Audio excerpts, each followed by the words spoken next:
Zen stories are like pearls of wisdom that can help us navigate the challenges of life with grace and ease. They are short, simple, and yet profound, offering us insights into the human condition and the path to enlightenment.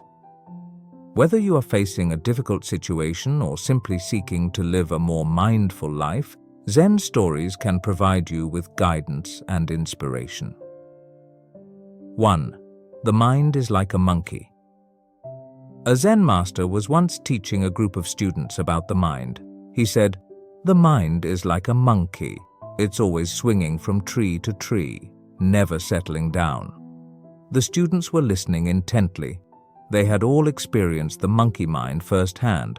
The master continued, "The monkey mind is a problem because it prevents us from focusing on the present moment. It keeps us distracted and anxious." Suddenly, the master slammed his hand on the table. "The monkey mind," he shouted. "It's like a thief in the night. It steals our peace and serenity." The students were startled. They had never seen the master so animated. "But there is a way to tame the monkey mind," the master said. "It is through meditation." The students nodded. They knew that meditation was the key to developing a calm and clear mind. "In meditation," the master said, "we learn to observe the monkey mind without judgment. We watch it swing from tree to tree and we don't try to stop it. Eventually, the monkey mind tires itself out and settles down." The students were inspired by the master's words. They knew that they could tame the monkey mind and achieve a state of peace and tranquility. 2. The cup of tea. A Zen student was once serving tea to his master. He poured the tea until the cup was full, but then he kept pouring. The tea overflowed onto the table. The master said, "Stop pouring. The cup is full." The student was embarrassed. He apologized and stopped pouring. "The cup is like your mind," the master said. "You can keep pouring information and experiences into it, but it will never be full. When the cup is full, you must stop pouring, or you will waste the tea." The student thought about this for a moment. He realized that the master was right. He had been trying to cram too much into his mind, and he was feeling overwhelmed. "From now on," he said, "I will be more mindful of what I put into my mind." The master smiled. "That is wise," he said. "A calm and clear mind is a precious thing." 3. The two arrows. A Zen master was once teaching a group of students about suffering. He said, "When you suffer, it's like being hit by an arrow. But then, you shoot yourself with a second arrow by thinking about the first arrow." The students were confused. They didn't understand what the master meant. "The first arrow is the pain of the experience," the master explained. "The second arrow is the pain of dwelling on the experience." The students nodded. They understood now.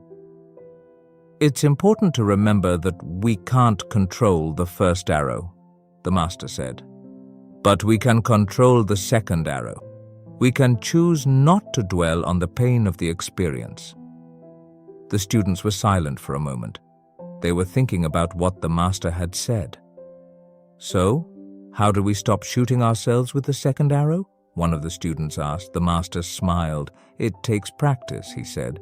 "But it's possible. When you start to think about the pain of the experience, remind yourself that you don't have to dwell on it. You can choose to let it go." The students thanked the master for his teachings. They knew that they would need to practice what he had said, but they were determined to stop shooting themselves with the second arrow.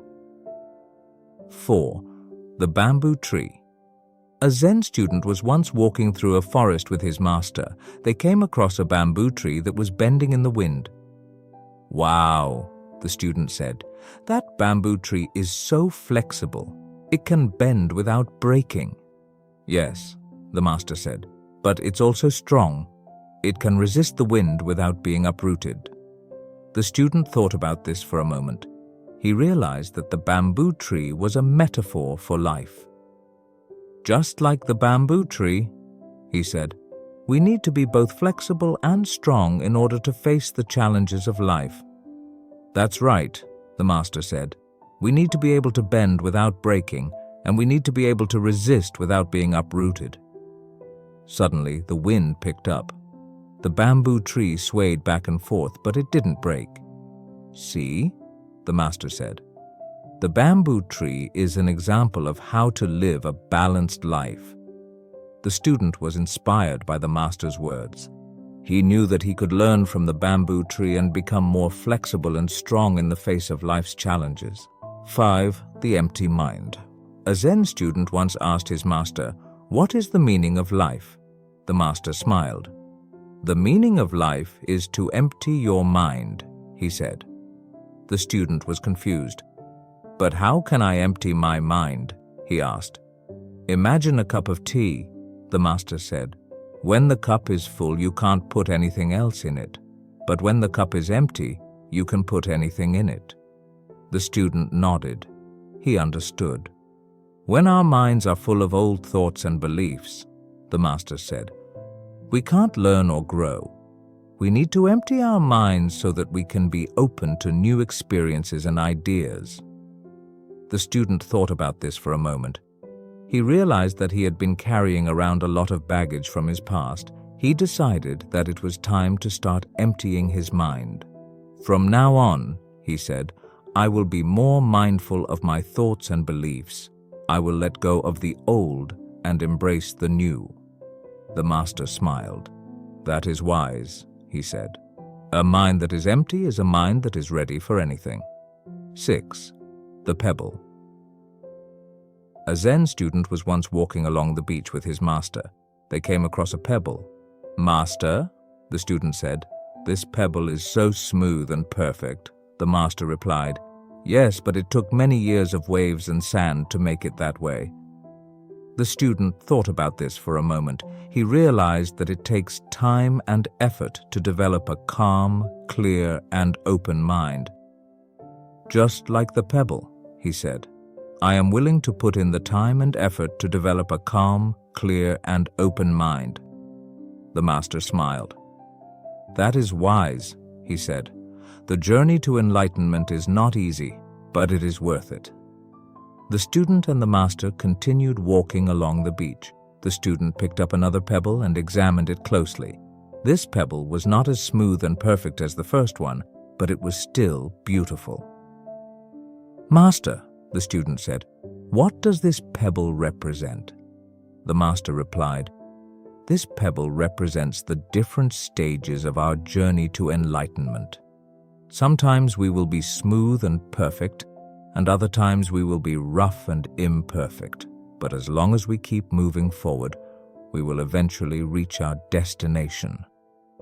The student was inspired by the master's words. He knew that he would face challenges on his journey to enlightenment, but he was determined to keep moving forward. 7. The mind is like a mirror. A Zen master was once teaching a group of students about the mind. He said, "The mind is like a mirror. It reflects everything that it sees." One of the students asked, "But how can we control what our minds reflect?"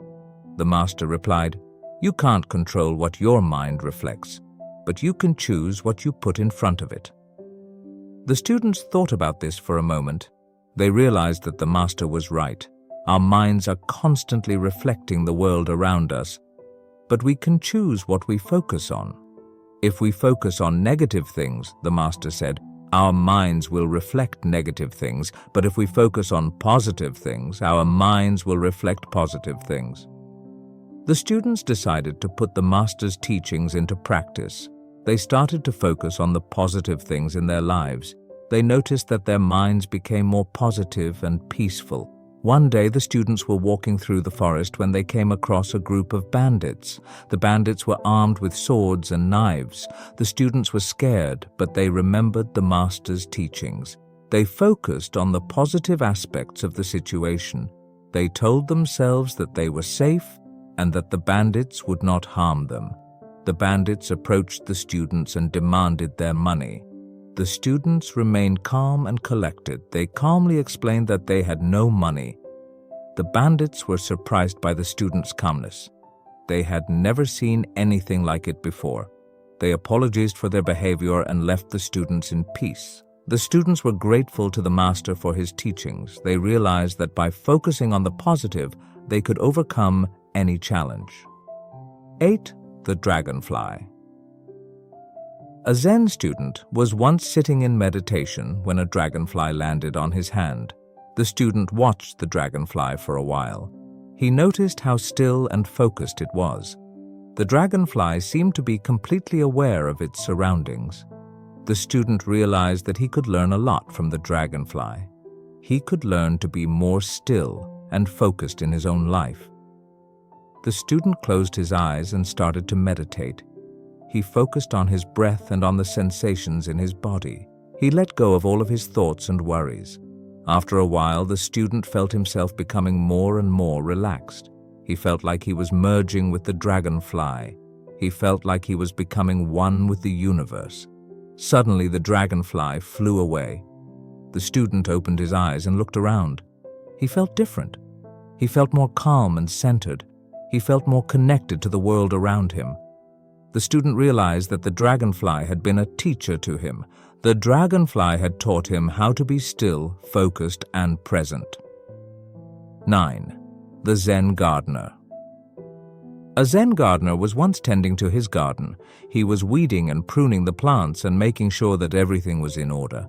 A group of bandits were watching the gardener from a distance. They were planning to rob him. The gardener finished his work and sat down to meditate.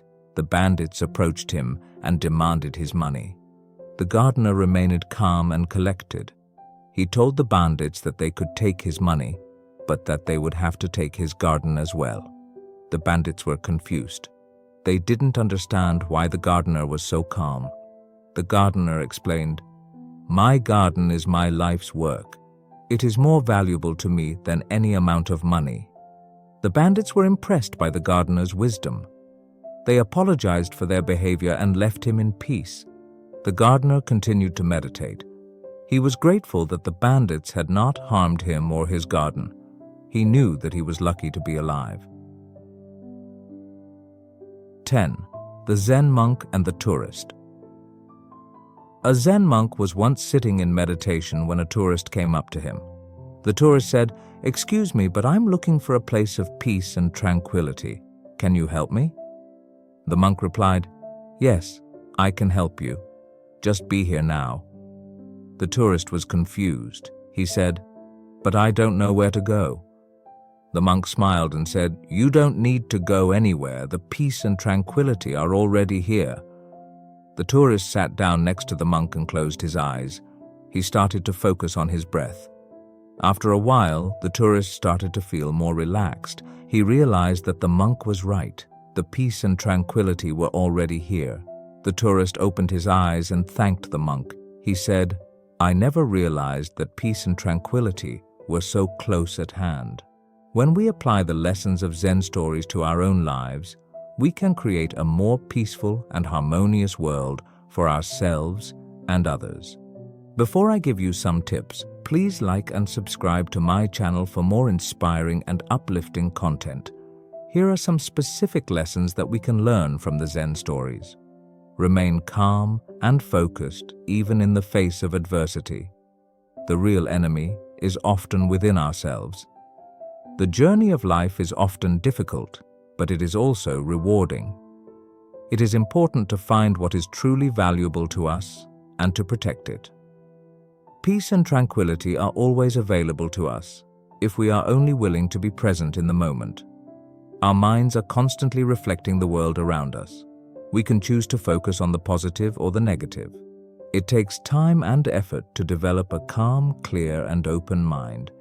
We need to be both flexible and strong in order to face the challenges of life.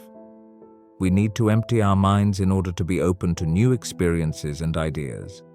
We cannot control the first arrow of suffering, but we can control the second arrow of dwelling on the suffering. We need to be mindful of what we put into our minds. Our minds are always active, and that's okay. But if we want to have a calm, clear, and open mind, We need to train our minds to focus. 5 monks and distractions. Once upon a time, a lama who was working in a faraway monastery in a village wrote a letter to the chief monk of the monastery. In the letter, he wrote, "Please send one more lama. We need him here." The chief monk called all his disciples and read that letter in front of them. Then he said, "I would like to send 5 of you." One lama asked, "But why 5 when he has asked only for 1?" The chief replied, "You will know later. If I send 5 lamas, then it is not certain that even 1 will reach because the way is long and distractions are hundreds." The disciples laughed as they thought it was stupid to send 5 monks when they have asked for 1, but the chief insisted and selected 5 monks and sent them. The next morning, their journey started. When they were passing by a village, a messenger came running to them and said, "Our priest has died, and we need a priest. A good salary and accommodation will be given by us." The village looked quite rich and prosperous, so one of them said, "I would like to stay here because that is true a Buddha's work. I am going to stay here. You 4 will be enough as only 1 is needed in the monastery." So one monk dropped there the next day as they were passing by the outskirts of the kingdom. The king, who was passing by them on horseback, looked at them and stopped. One young monk looked healthy and radiant. He said to him, "Wait, I am looking for a young man for my daughter to get married. I have been looking for a groom, and you seem to be exactly right. Are you ready to marry my daughter? I have only 1 daughter, and after marriage my whole kingdom will be yours." The young monk found this opportunity as good to settle and agreed to the king's request. He said goodbye to his friends and left with the king. Now 3 monks who were left became aware that the chief was right. The way is long and distractions are in hundreds. 3 decided that they will be careful and not to be distracted by any such distractions. However, deep down, they were jealous of the 2 monks who left them. The 3rd night, they lost their way. At night, they could see only 1 light lamp. They went in that direction and somehow reached it there. When they knocked on the door, a young girl came out. She greeted and welcomed them and said, "You are sent by God because I was alone and waiting for my mother and father to return, but they are not back. I was afraid to be alone. Please stay with me until my parents return." The next morning they had to leave, but one of them had fallen in love with that young girl and said, "Her parents haven't returned yet. I can't go until her parents are back." The other 2 tried hard to convince him, but he refused to listen. 2 monks who were left carried on with their journey. The next morning when they were passing by a village, they got surrounded by a crowd because the village was atheistic and did not believe in Buddha. They challenged them to prove what Buddha says is true. One of the great scholars from the village arrived and challenged them with his knowledge. One of them accepted the challenge. The other one asked, "What are you doing? Who knows how long it will take? We have to reach the monastery." The monk replied, "Even if my whole life is wasted, I will stay here and take the challenge. I am a devotee of Buddha, and this man has challenged his philosophies. I will convince this village. You can go. In fact, only 1 is needed." It was not just a challenge to Buddha, but was a challenge to the monk's ego, so he stayed there. In the end, only 1 monk was able to reach his destination. The Raven's Tale. Once upon a time, a raven was very unhappy with his life. One day he started crying while sitting on a branch of a tree. A monk was sitting under the tree. Just then, a drop of the raven's tear fell on the monk's cheek. The monk raised his head and saw that a raven was crying. The monk asked him, "What's the matter, my friend? Why are you crying?" The raven said, "Oh, wise one, I am very upset with my life. No one loves me. People shoo me away in disgrace. No one gives me anything to eat. Everyone hates me. Death is better than such a life." Hearing the raven's words, the monk's heart was filled with compassion. He said to the raven, "My friend, we should learn to be happy in whatever condition we are in." But the raven did not understand the wisdom of the monk and kept on crying. Then the monk said, "Don't be upset. Tell me, what do you want to be? I can make you that with my mantra." The raven became happy and said, "O Blessed One, if you want to do me a favor, then please make me a swan." The monk said, "Okay, I will make you a swan, but first, go to a swan and ask him whether he is happy with his life or not. You go and find out. Till then, I wait for you here." The raven happily flew away to meet the swan. He saw a swan swimming in a pond. He went to the swan and said, "How beautiful you are! You are as white as milk. Everyone loves you. You must be the happiest bird in the world." The swan said to the raven with a sad heart, "No, my friend, I am not happy. There are so many beautiful colors in the world, but I don't have any color. White is a nothing color. I think the parrot must be the happiest bird in the world. He is so colorful." Hearing this, the raven flew away from there and reached the parrot. He said to the parrot, "Oh, parrot, you are so colorful and beautiful. You must be the happiest bird in the world." The parrot said to the raven with a sad heart, "No, my friend, I am not happy. You see, people keep parrots in cages.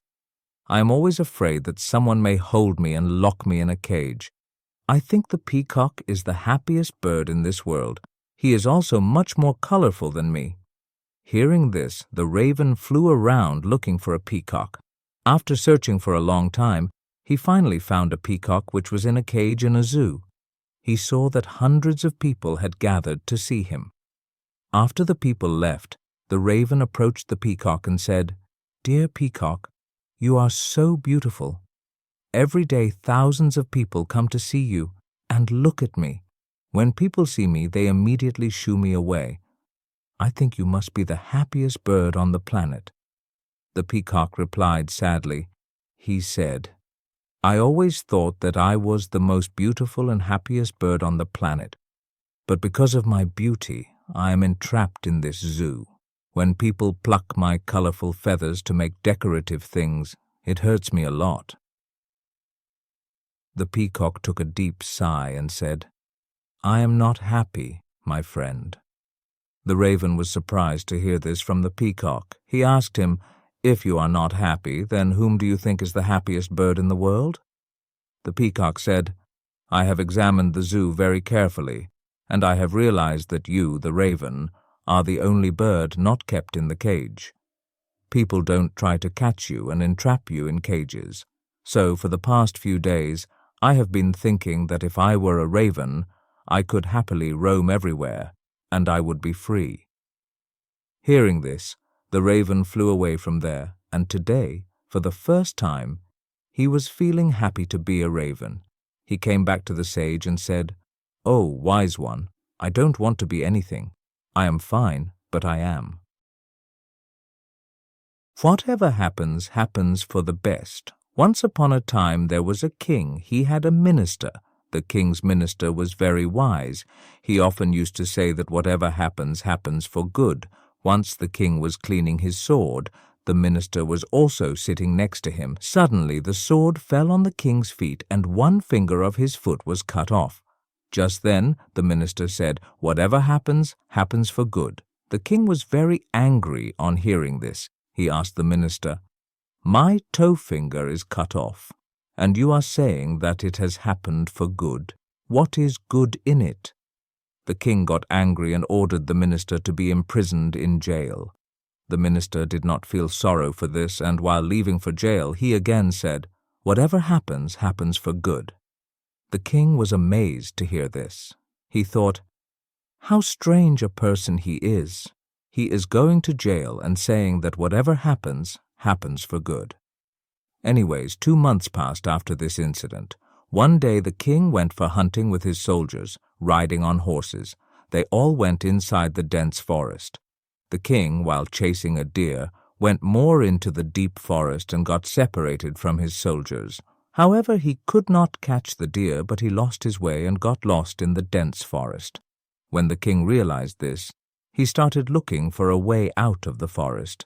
Suddenly the king was surrounded by a group of tribals living in that forest. The tribe of those tribals was neither in the king's kingdom, nor did they recognize the king. So they captured the king and took him to their tribe. Those tribals were looking for a human whom they could kill and sacrifice to appease their deity. The king was pleading with them to release him, but those tribals did not understand the language of the king. They started playing drums in happiness, bathed the king, dressed him in new clothes, put a rosary of flowers around his neck, and made him ready to be sacrificed. Just when they were about to kill the king, the head of the tribe saw that one finger of the king's feet was cut off. Seeing this, he ordered all the drums to be stopped and said, "This man cannot be sacrificed because he is incomplete, and if an incomplete human is sacrificed, the deity will become angry instead of being happy." So they decided to leave the king. The king happily returned to his palace. After coming back, he thought, if one finger of my foot had not been cut off, then those tribals would have killed me.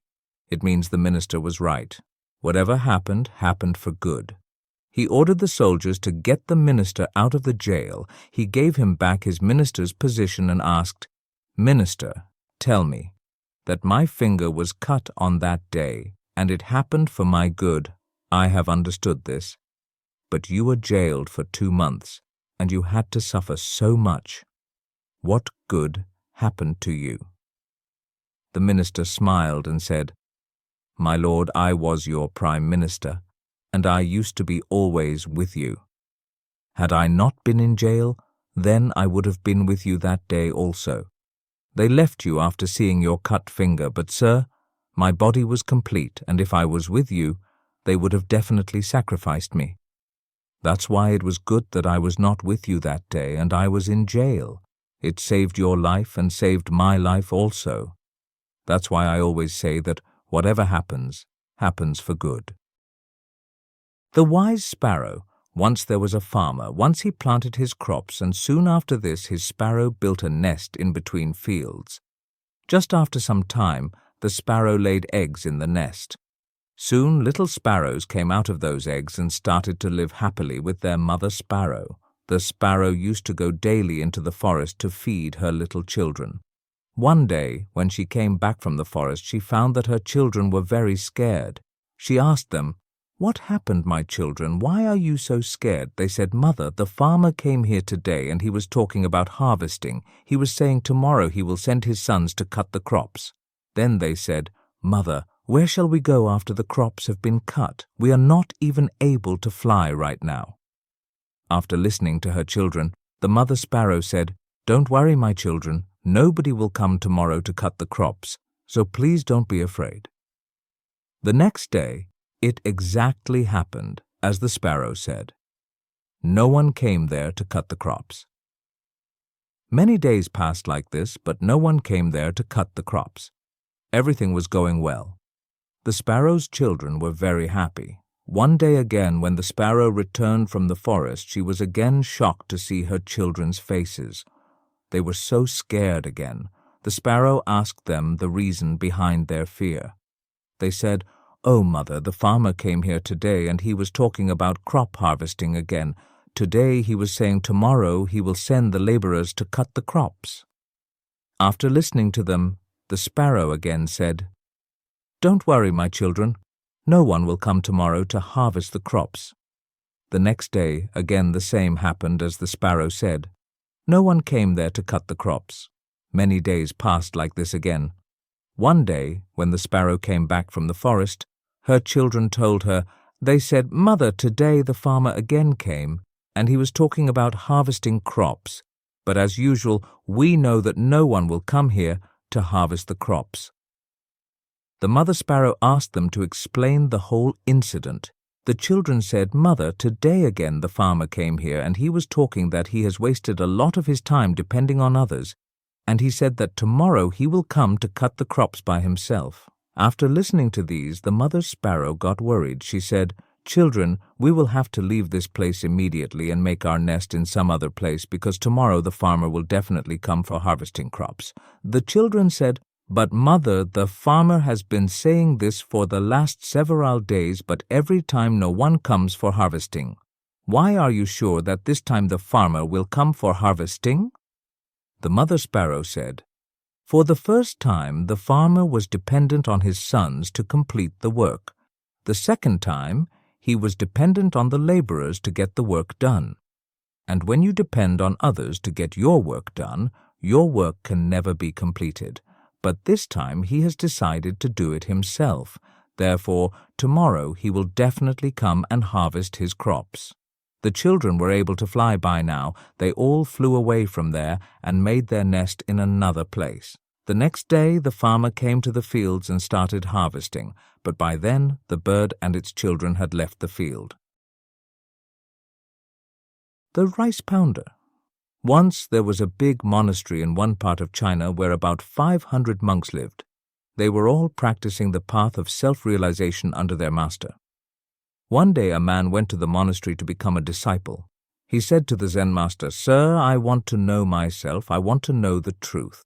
The Zen master looked at him and said, "If you want to know the truth, then you will have to put your whole life at stake. It may take your whole life to know the truth, and still, there is no guarantee that in this lifetime you will get to know the truth. Are you ready for that?" The disciple said, "Sir, I have come here not to turn back. I am ready for it." The master said, "If that is so, then do one thing. There are 500 monks in this monastery. You take care of their rice pounding. Just keep beating rice from morning till evening. When you get tired, go to sleep. And when you wake up in the morning, then again start pounding rice. Don't do anything else. Don't think about anything else. Just follow this path. Also, don't come to me again. I will come to you myself when needed." The young man started pounding rice as per the instructions of his master. There were 500 disciples in that monastery. All of them needed food at times. Therefore he would get up early in the morning and start pounding rice till night. When he was tired, he would fall asleep in the same room where he was pounding rice. He would neither talk to anyone nor would anyone come to him to talk. For a few months while pounding the rice, all thoughts kept coming to his mind. But when the thoughts do not get a new subject, they also fade away on their own. Slowly and slowly his thoughts started to subside. After a few years, he even forgot his name. He would always keep mum and keep pounding rice in a thoughtless state. He would neither meditate nor read any scripture. The chief disciples of the monastery considered him fool and much inferior to them. 12 years passed by doing this. After 12 years, one day, Zen master announced, "Now, my last time is approaching, and I have to choose my successor who will be the head of this monastery after me. Therefore, any of my disciples who has become self-realized should come and write a few lines near my door at night, few lines that cover all his experience." Many disciples thought of doing so. One of the chief disciples of the monastery went there and brought a few lines. He was very knowledgeable of Buddhist scripture. All the disciples considered him to be the possible successor of their master. He wrote, "Mind is like a mirror on which dust of thoughts and desires accumulates. To sweep away this dust is meditation, whose dust has been cleared and the mirror of the mind has become clear. He has attained salvation." When the master woke up in the morning and saw these lines, he got very angry and said, "Which idiot has written all this garbage on my wall?" The chief disciple kept silent. However, the lines he wrote were full of wisdom, but it was all bookish knowledge. The chief disciple was very clever. He wrote the lines but did not sign below because he himself was not sure about it, whether it is right or not, since he was not self-realized. The master completely rejected those lines. Everyone was surprised to see this. This incident became a topic of discussion in the entire monastery. 2 disciples, while talking on this topic, passed by the disciple who had come here 12 years ago and used to pound rice day and night. He laughed gently after listening to the discussion of both of them. Both the disciples asked him, "Why are you laughing?" They asked him because that responder was a very insignificant monk in their opinion. No one had ever seen him reading scripture or meditating. Everyone considered him to be a fool who just keeps pounding rice. There were great scholars in that monastery, and that rice pounder did not even mean anything to them. That's why they were amazed to see him smile. They again asked him, "Why did you laugh?" The rice pounder said, "I laughed because the master is saying right. All these lines are garbage. These lines have no value." Those disciples were shocked. They asked him, "Can you write some lines which are better than this?" The rice pounder said, "Well, I can't write because I am illiterate, but yes, I can say a few lines, and if you can write those lines, then I am ready to go with you." They agreed. So they went near the master's room. The rice pounder said a few lines, and the other disciple wrote it on the wall and wrote "rice pounder" below those lines. They were expecting the same reaction from their master again. The lines which he told to write were amazing, and those lines were, "Mind is just an illusion. There is neither mind nor there is any mirror of the mind. And when the mind does not exist, where will the dust settle? He who knows this has known the truth." When the master saw these lines, he got up in the middle of the night and came to the young responder while he was asleep. He woke him up and said, "Take this. Take my stick and take my robe. From today onwards, you are my successor. But leave this monastery right now and go some far away from here. I know that there are so many scholars in this monastery who consider themselves to be superior to you. They will kill you because they cannot tolerate the fact that a simple responder has become enlightened, whereas they could not be.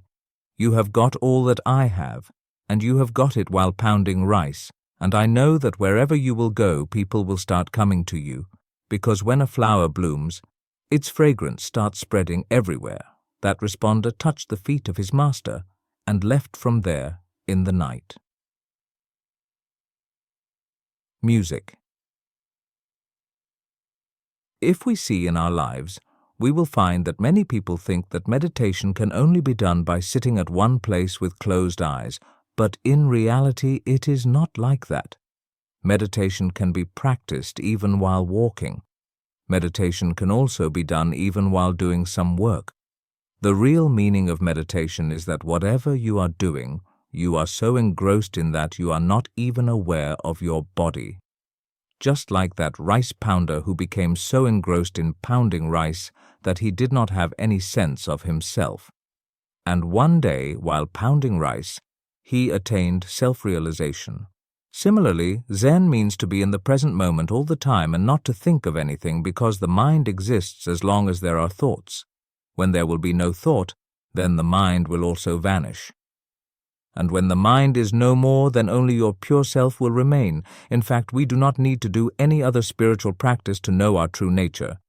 We just need to be completely lost in whatever we are doing. Be so engrossed in your work that your work becomes meditation. The Wise Monk and the Struggling Student. Once upon a time there lived a young boy in a town. He was very weak in studies, because of which he used to get very low marks in exams. In the eyes of all the teachers of the school, he had a very poor image. The teachers did not like him, and his classmates used to make fun of him. His self-confidence was also very low due to being weak in studies. Due to this, his parents were also very upset. He himself was very troubled due to the image of being a bad student in the school. Often he would try to study hard, but after some time he would get bored and did not feel like studying. His mind was very restless, due to which he was not able to focus and study for long hours. He wanted to improve himself, but he did not know how he can improve himself. One day, one of his friends told him that a Zen monk was staying for a few days near their town. It is said that he is very wise. "You go to him and meet him, maybe he can help you," the friend suggested. The next day the young boy rushed to the monk's place early in the morning. When he reached there, the Zen monk was meditating. The young boy sat in front of him and waited for the monk to come to his senses. After some time, when the monk opened his eyes, the boy bowed down to him. The Zen monk looked at the boy compassionately and asked him the reason for coming. The boy started sobbing and said, "Sir, please help me. I am very weak in studies. Whenever the teacher teaches something in the class, I do not understand anything. When I try to study at home, I don't feel like studying, and after a while I stopped studying. Due to this, I have a very poor image in my school. I don't understand what to do. Please help me." The Zen monk consoled him and said, "Don't worry, my friend. There are many students like you who are facing this problem, but I am happy that you want to improve on it. Therefore, today I will give you some tips by following which you can not only increase the focus of your mind, but also study more in less time. Therefore, listen carefully." The boy started listening carefully as the Zen monk continued. He said, "First, stop considering yourself unworthy. Stop judging yourself by the judgment of others. Our mind is very powerful. We become what we think. If you will think yourself unworthy, then you will become unworthy. And if you will consider yourself worthy, then you will become worthy. Therefore, always believe that you are not less than anyone and are completely capable. Second, increase your focus with meditation.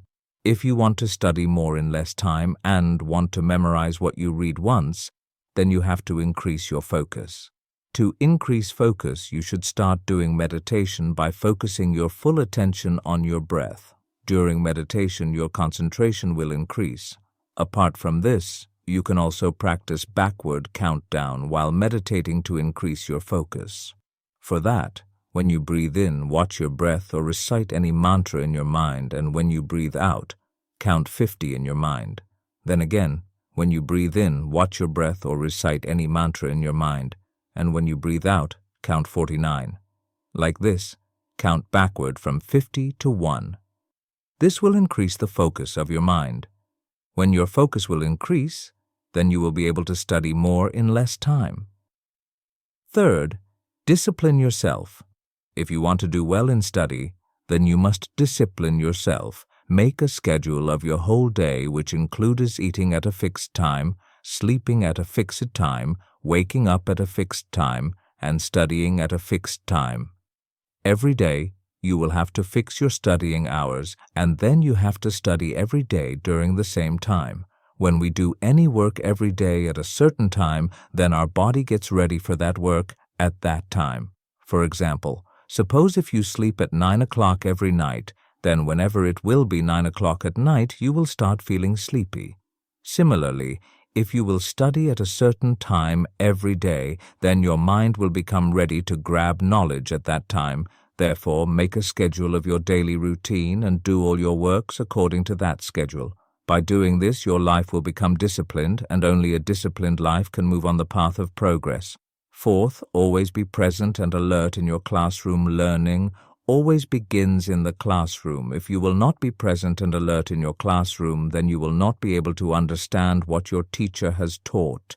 And if you will be alert in your classroom and understand what your teacher has taught, then after going back home you will have to only revise it, and thus you will not have to study for long hours at your home and can spend that time in some other activities.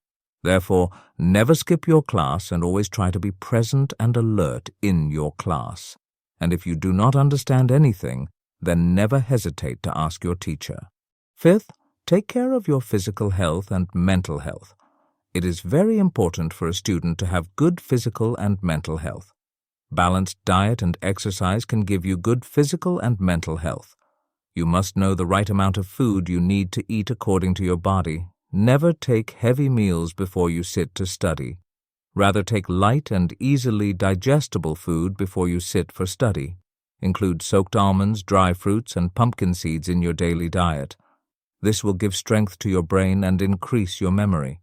Some herbs like Brahmi, Shankpushpi, and Ashwagandha can increase your brain power and improve your mental health. It will not only reduce your stress level, but also enhance the quality of your sleep.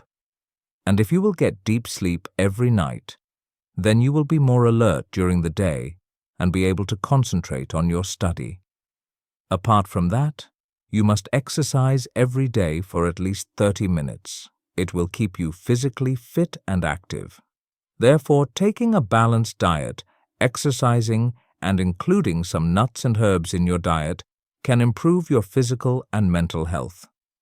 If you will have good physical and mental health, then you will definitely be bright in studies.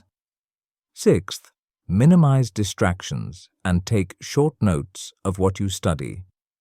Picking a good place to study can be the first step in keeping yourself focused on your study.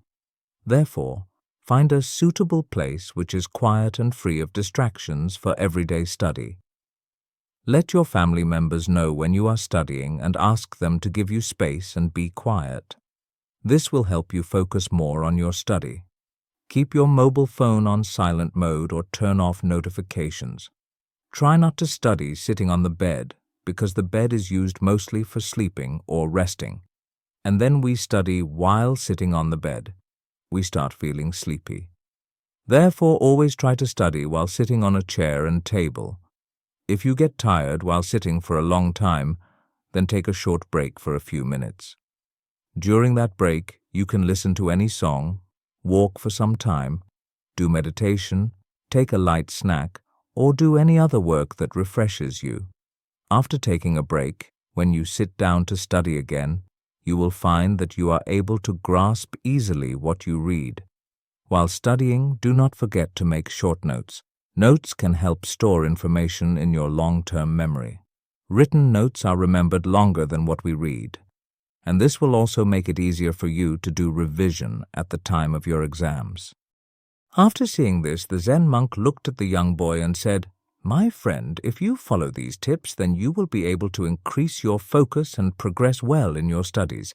And apart from that, you will also be able to secure good marks in your exams." Then the monk became silent. The young boy promised to the monk to implement all those tips in his life which were told by him. Then he bowed onto the monk and left from there.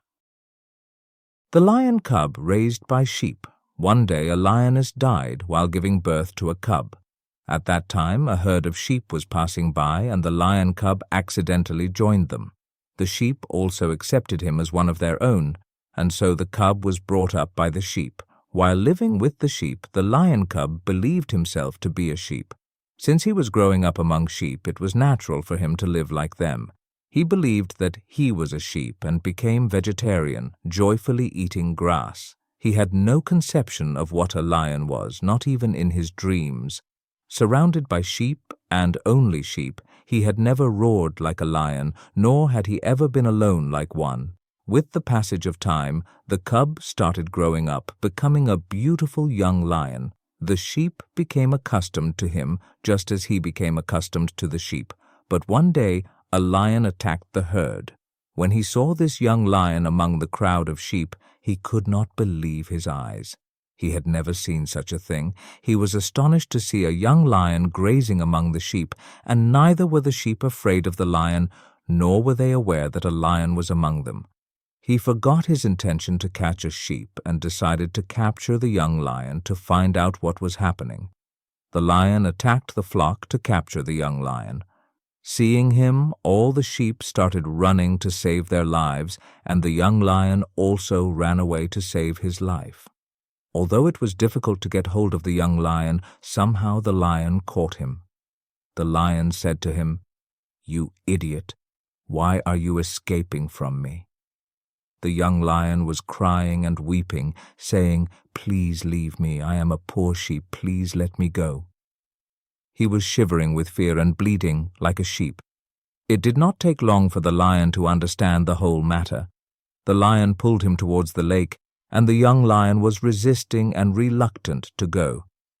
He tried not to go there, scared of death, crying and weeping.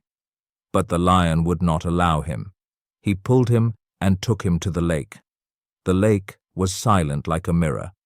The lion forced the young lion to look into the water. The lion said to the young lion, "Just look. Look at my face and look at your face. Look at my body and look at your body in the water." The young lion saw in the lake with tearful eyes, and as he saw himself in that lake, he was astonished. For the first time he saw that he did not look like a sheep, but looked like a lion. He understood that, in reality, he was not a sheep, but a lion. And within a second, there came a great roar. Hearing his roar, the whole forest trembled. The sheep disappeared. He was a totally different being now. He recognized himself.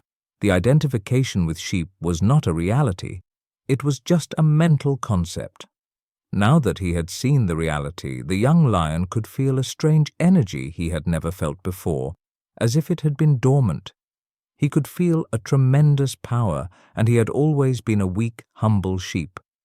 All that humbleness, all that weakness, simply evaporated. God's plan. Once upon a time, a ship caught in a storm in a sea. The ship got destroyed, and all the passengers on it were drowned in the sea except one man.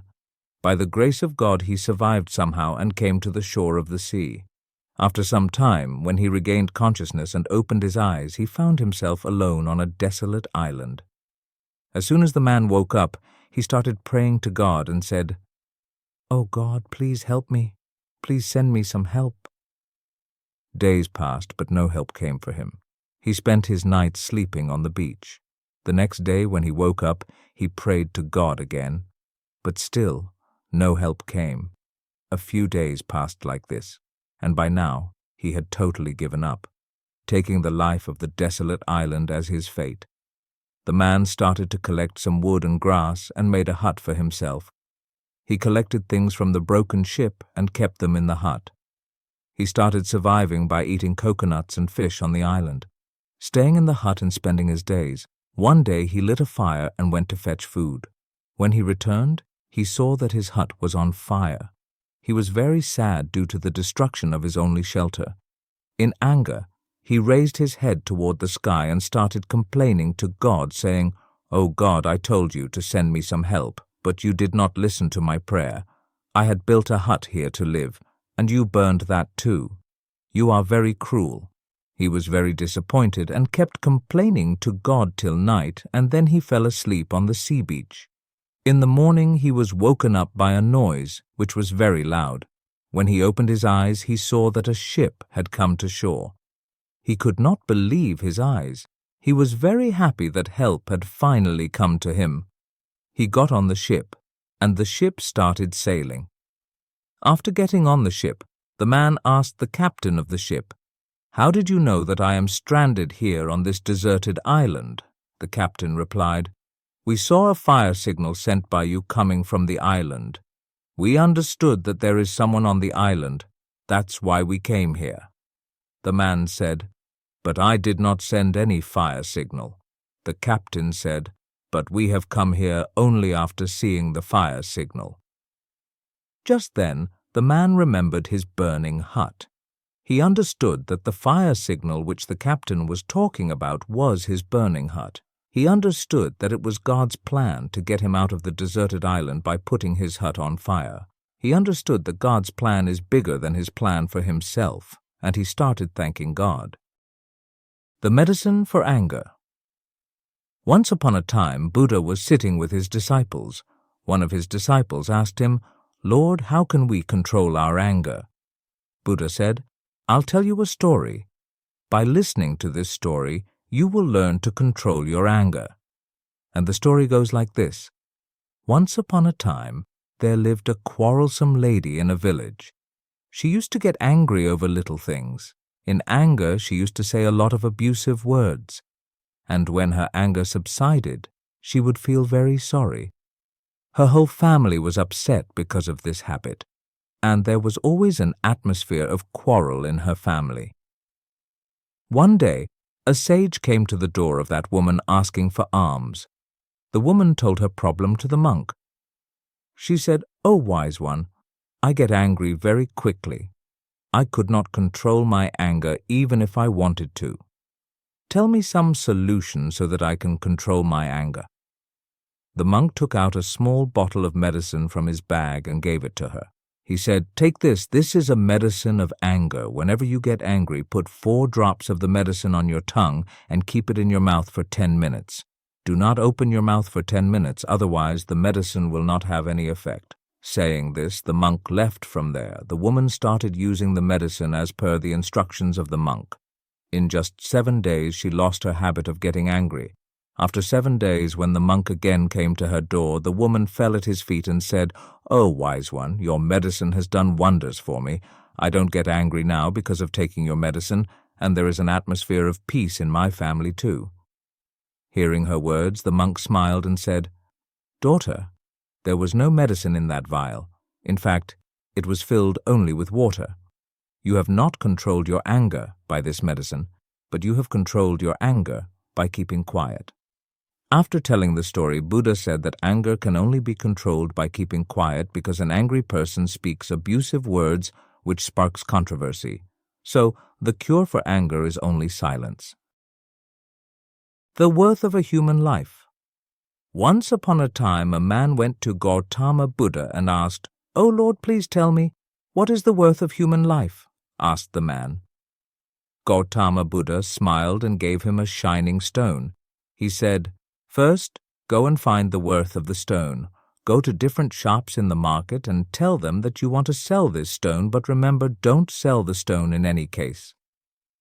The man got puzzled with Buddha's reply, but without saying anything, he took the stone and went to the market. First, he went to an orange seller and asked him about the worth of the stone. The orange seller took the stone in hand, looked at it, and replied, "I will give 12 of oranges for the stone." The man took the stone back and went to a vegetable vendor and asked him the same question. The vendor also took the stone in hand, looked at it, and said, "Take a sack of potatoes and leave this shining stone." The man was still not satisfied with all these answers, so he kept going on. Next, he went to a goldsmith and showed him the stone. The goldsmith was amazed by the shine of the stone and said, "Sell me the stone for 1,00,000 gold coins." The man was surprised to hear this offer, but he refused this offer. The goldsmith then got ready to pay him 5,00,000 gold coins. The man said, "My teacher has told me not to sell this stone to anyone." Finally, the man went to a diamond merchant and showed him the stone. When the diamond merchant saw this beautiful and shining stone, he could not believe his eyes. He was mesmerized by the beauty of the stone. The diamond merchant firstly laid down a red velvet cloth and then placed that stone on it and bowed before it. Then he asked the man, "Where did you find this precious stone?" Then he said, "Even after selling the whole world, we cannot estimate the worth of this ruby stone. This is priceless and invaluable." The man got puzzled with the variety of experiences he just had with different people and went straight back to Lord Buddha. Then he narrated his story to Buddha and asked him, "Lord, please tell me now, what is the worth of human life?" Buddha smiled and replied, "You see, my friend, the orange seller quoted 12 oranges for the stone. The vegetable vendor said 1 sack of potatoes. The goldsmith valued the stone at 5,00,000 gold coins, and finally, the diamond merchant said that this stone is invaluable. The same is true for human life. In fact, you are a gem, but people around you will value you according to their status, knowledge, and capacity. But do not worry, as this world will also identify and find your true value one day." The hermit's silence. A young monk sought the wisdom of a renowned hermit venturing deep into the mountains. Upon finding the hermit, the monk eagerly shared his troubles and sought advice. The hermit, surrounded by the serenity of untouched nature, responded not with words but with silence. Days passed in shared quietude.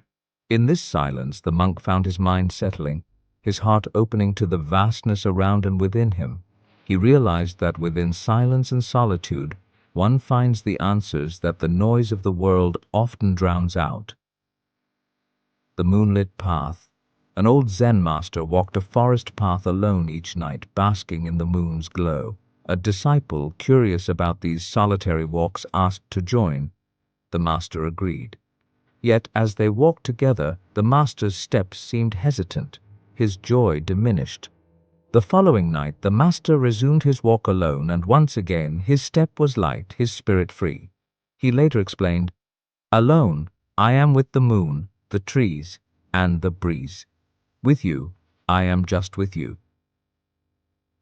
The unseen bloom. In a quiet garden, a Zen master showed a blooming flower to his students and asked, "Without speaking, how do you express the essence of this bloom?" One by one, the students offered elaborate gestures and poetic words. Only one student remained silent, gazing intently at the flower. The master smiled, affirming, "In solitude, the beauty of the universe reveals itself, not through words, but through presence." The mirror of the lake. A master and his pupil stood by a serene lake. The master asked, "What do you see?" The pupil described the sky, the trees, and the mountains reflected in the water. The master then stirred the water with his staff, muddying the reflection, and asked again. The pupil could now only see the turmoil. The master advised, "Like this lake, solitude allows our mind to settle, reflecting the world with clarity. In the chaos of company, our true reflection becomes disturbed." The Song of Solitude. A solitary monk lived in a small temple in the forest, spending his days in meditation and listening to the sounds of nature. A traveler, upon visiting the monk, asked, "Do you not grow lonely in such silence?" The monk replied, "Listen." As they sat together, the chorus of the forest filled the air, the rustling leaves, the flowing stream, the bird's call. "This," the monk said, "is the song of solitude. In its melody, I am never alone." The tea ceremony. A Zen practitioner performed a tea ceremony alone each morning, a ritual of mindfulness and grace. A visitor, observing this solitary ritual, questioned its purpose without guests to appreciate it. The practitioner answered, "In solitude, I am both the host and the guest. This ceremony is an offering to the moment, a celebration of being fully present with oneself." The journey within. A seeker asked a Zen master, "How can I find myself?" The master replied, "Go alone into the world, without map or compass." The seeker traveled alone, facing challenges and wonders alike. In solitude, stripped of distractions and comforts, the seeker discovered inner strengths and weaknesses, ultimately finding the self that had always been there, waiting to be acknowledged. The artist's retreat. An artist sought the secret to true creativity. Venturing into solitude, away from the clamor of society, the artist found inspiration in the stillness. With each brushstroke, unencumbered by the judgments of others, the artist's work blossomed into expressions of pure, unadulterated essence. Solitude became the artist's muse, revealing that true creation springs from the depths of being alone with one's thoughts and emotions. The mountain's whisper. A weary soul climbed a mountain, seeking solace in solitude. At the peak, with the world below, the wind whispered through the trees. In this moment of isolation, the climber felt an overwhelming connection to all of existence, a unity that transcended loneliness. The mountain taught that solitude is not isolation, but a deeper communion with the world. The solitary bloom. In a forgotten patch of earth, a single flower bloomed, witnessed by none but the sun and the sky. A Zen master, upon discovering the flower, reflected on its solitude, seeing in its solitary bloom a profound lesson. The flower did not bloom for admiration or praise, but simply expressed its true nature, fully and freely. The master shared this lesson, teaching that in being alone, one has the opportunity to live authentically without the need for external validation. The two arrows. The master archer stood before his student, holding two arrows in his hands. He placed one arrow beside the other, their tips pointing towards the horizon. "Which arrow is more important?" he asked his student. "The one that hits the target, or the one that misses?" The student, a young man eager to learn the master's wisdom, answered without hesitation, "The arrow that hits the target, of course." The master smiled gently and shook his head. "Both arrows are equally important," he explained. "The arrow that misses the target teaches me how not to aim, how to adjust my technique, how to focus my energy. It is a reminder that every attempt, whether successful or not, brings me closer to perfection."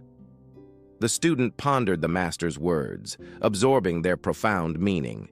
He realized that mistakes, rather than being failures, were opportunities for growth and learning. Each misstep provided valuable insights, guiding him towards greater proficiency and understanding. The River of Worry.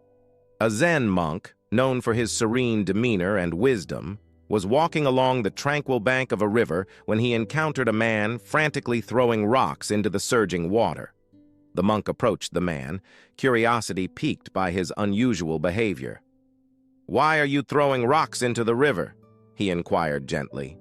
The man, his face etched with worry, responded, "I'm throwing my worries away. I'm hoping they'll disappear, carried downstream by the current." The monk smiled compassionately, his eyes reflecting a deep understanding of the human condition. "Your worries will not disappear simply by throwing them into the river," he explained. "They are still within you, lingering in your thoughts and emotions. True freedom from worry comes from acknowledging their presence, accepting them, and letting them go." The monk's words resonated with the man, prompting a shift in his perspective. He realized that worrying about his troubles served only to amplify their power over him.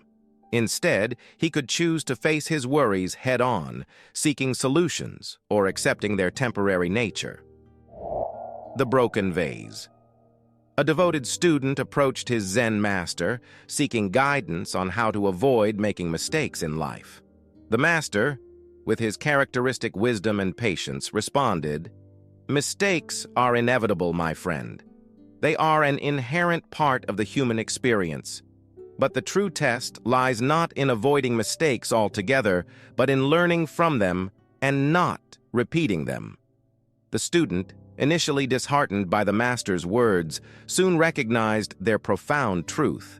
Mistakes, while sometimes painful, offered valuable lessons and opportunities for growth. They provided insights into areas that needed improvement, prompting self-reflection and a commitment to personal development. The student embraced the master's teachings, viewing mistakes not as failures but as stepping stones on the path to self-mastery. He learned from his missteps, refined his approach, and emerged wiser and stronger with each endeavor. The empty teacup. A student, seeking spiritual enlightenment, approached a renowned Zen master, eager to unlock the secrets of inner peace and wisdom. The master, sensing the student's eagerness, invited him to join him for a cup of tea. As the master poured the tea, he continued pouring until the cup overflowed, spilling onto the table. The student, perplexed by the master's actions, asked, "Why are you continuing to pour? The cup is already full." The master smiled knowingly and replied, "Just like this cup is overflowing with tea, you are filled with your own preconceptions and limiting beliefs. True enlightenment comes from emptying yourself of these attachments, allowing your true self to shine through." The student pondered the master's words, realizing that his pursuit of enlightenment was hindered by his own self-imposed constraints. He began to let go of his limiting beliefs, embracing a more open and receptive mindset. As the student emptied himself of these preconceptions, he discovered a newfound sense of peace, clarity, and wisdom. He had found the key to enlightenment, not through external practices or rituals, but through the inner transformation of letting go and embracing the true self. The falling tree. A student, discouraged and disheartened by a series of setbacks and failures, came to his Zen master seeking guidance. He lamented, "I'm constantly falling down, making mistakes, and failing in my endeavors. I feel like I'm never going to achieve anything." The master listened patiently to the student's concerns, his eyes filled with compassion and understanding. "The only time you truly fail," he explained, "is when you stop trying. Each setback, each fall is an opportunity to learn, to grow, to become stronger. Don't give up," the Zen master continued. "Just like a tree, you will experience many falls throughout your life. But with each fall, you will root yourself stronger, your branches will grow wider, and your reach will extend further.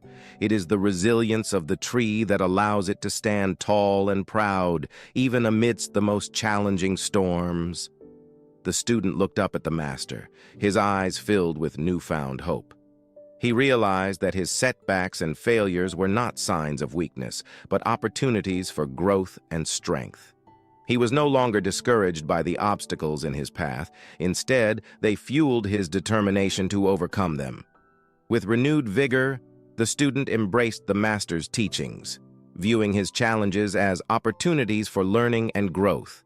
He learned from his mistakes, adjusted his approach, and emerged stronger with each endeavor. He understood that the path to success was not a smooth journey, but a series of challenges and triumphs that would shape his resilience and determination. Like a mighty tree that weathers storms and emerges stronger, the student persevered through his setbacks, his roots growing deeper, his branches reaching higher, and his spirit soaring above the doubts and discouragements that had once held him back. He had discovered the true meaning of resilience, the ability to rise from the ashes of failure, stronger and more determined than ever before. The Golden Fish. A man walking along the sandy shores of a vast ocean stumbled upon a struggling golden fish. The fish, trapped in the surf, desperately fought against the waves, its scales shimmering under the setting sun. Moved by compassion, the man scooped the fish from the water and placed it gently in a glass bowl filled with seawater. As he watched the fish swim gracefully in its new haven, a sense of peace and contentment washed over the man. He realized that the greatest treasures in life are often not found in the external world, but within our own hearts and compassion. The Unripe Plum. A young student, eager to attain enlightenment, approached his Zen master, seeking answers to the mysteries of life. He asked, "Master, why am I not enlightened yet? I have studied your teachings, practiced meditation, and strived for purity of mind, but I still feel a sense of emptiness and uncertainty." The master smiled knowingly and replied, "Just like an unripe plum cannot be sweet, you cannot attain enlightenment before your time is ripe. True wisdom and fulfillment come with patience, understanding, and the acceptance of our own natural progression."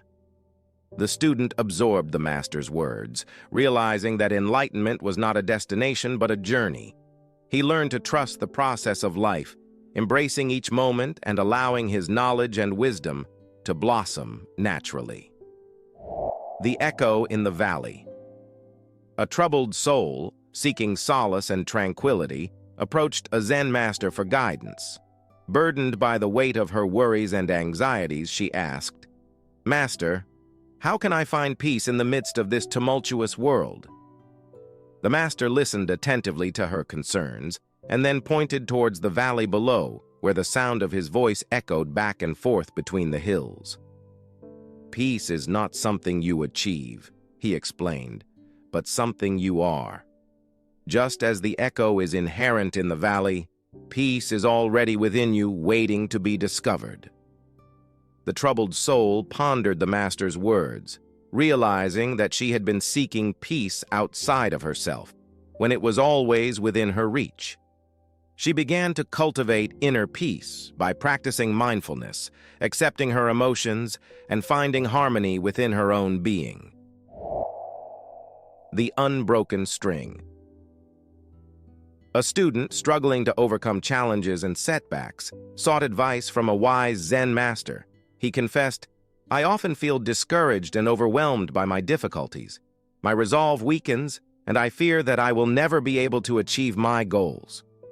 The master listened patiently and then offered a simple yet profound insight.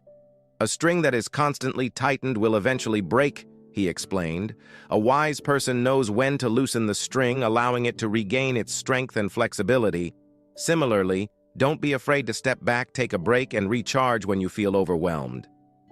The student absorbed the master's words, realizing that perseverance was not about pushing oneself beyond limits, but about pacing oneself and maintaining a balanced approach to challenges. He learned to practice self-compassion, acknowledging his struggles while also recognizing his own inner strength and resilience. The Smiling Buddha. A curious student approached a renowned Zen master, seeking the secret to achieving happiness and fulfillment. He asked, "Master, how can I cultivate a more peaceful and contented state of mind?" The master smiled gently and pointed towards a statue of Buddha, its serene expression radiating wisdom and compassion. "Buddha is already within you," he explained, reflecting the true nature of our being. "To achieve inner peace, you need only realize your own Buddha nature." The student pondered the master's words, recognizing that happiness and fulfillment were not external goals to be achieved, but inherent qualities to be discovered within oneself. He embarked on a journey of self-discovery, embracing mindfulness, compassion, and the acceptance of his true self. The River and the Rock. A river was flowing down a hill when it came to a rock. The river was not happy. "Why are you in my way?" the river asked. The rock said, "I'm just trying to be strong." The river was still not happy. "But you're making it harder for me to flow," it said. The rock said, "That's okay. The world needs both movement and stillness." The river was thoughtful. "I understand," it said. The river and the rock became friends. They learned to flow together. The Bird and the Cage. A bird was flying in the sky when it saw a cage. The bird was curious. "What's that?" the bird asked. The cage said, "I'm a place for birds to live." The bird was amazed. "But why would a bird want to live in a cage?" it asked. The cage said, "It's safe and secure." The bird was thoughtful. "But it's also boring," it said. The cage said, "That's true, but it's also safe."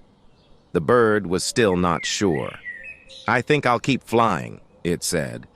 The bird and the cage became friends. They learned to respect each other's choices.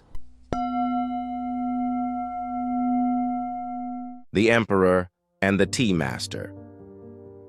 An emperor was visiting a Zen monastery. He was very impressed with the monastery and the monks. He asked the abbot of the monastery to tell him the secret of Zen. The abbot said, "There is no secret, just be yourself." The emperor was not satisfied with this answer. He wanted something more profound. The abbot said, "There is nothing more profound than being yourself." The emperor was still not satisfied. He wanted something that he could take back with him to his palace. The abbot said, "There is nothing you can take back with you to your palace. You have to leave it all here."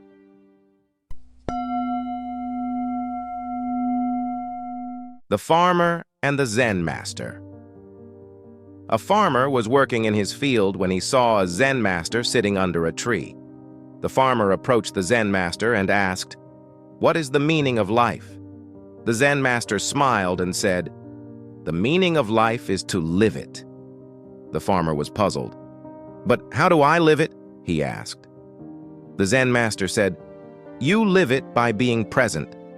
The farmer was still confused. "What does that mean?" he asked. The Zen master said, "It means to be fully aware of the present moment, to be aware of your thoughts, your feelings, and your surroundings, to be aware of the breath you are taking and the ground you are standing on." The farmer nodded and thanked the Zen master. He went back to work, but he was no longer the same. He was now aware of the present moment, and he was filled with peace and happiness. The Fisherman and the Wave. A fisherman was sitting on a beach when he saw a wave coming towards him. He was afraid that the wave would knock him over, so he ran away. But the wave kept coming after him. The fisherman ran and ran, but the wave was always there, chasing him. Finally, the fisherman was exhausted. He stopped running and turned to face the wave. As the wave approached, the fisherman closed his eyes and waited for impact. But the wave never hit him. Instead, it flowed around him and disappeared into the ocean. The fisherman opened his eyes and realized that the wave was not something to be afraid of. It was simply a part of nature, like the wind and the rain. The leaf and the tree. A leaf was clinging to a branch of a tree. It was afraid to let go because it didn't know what would happen to it if it fell. But the wind blew, and the leaf was torn from the branch. It fell to the ground, and it was scared. But then, the leaf began to change.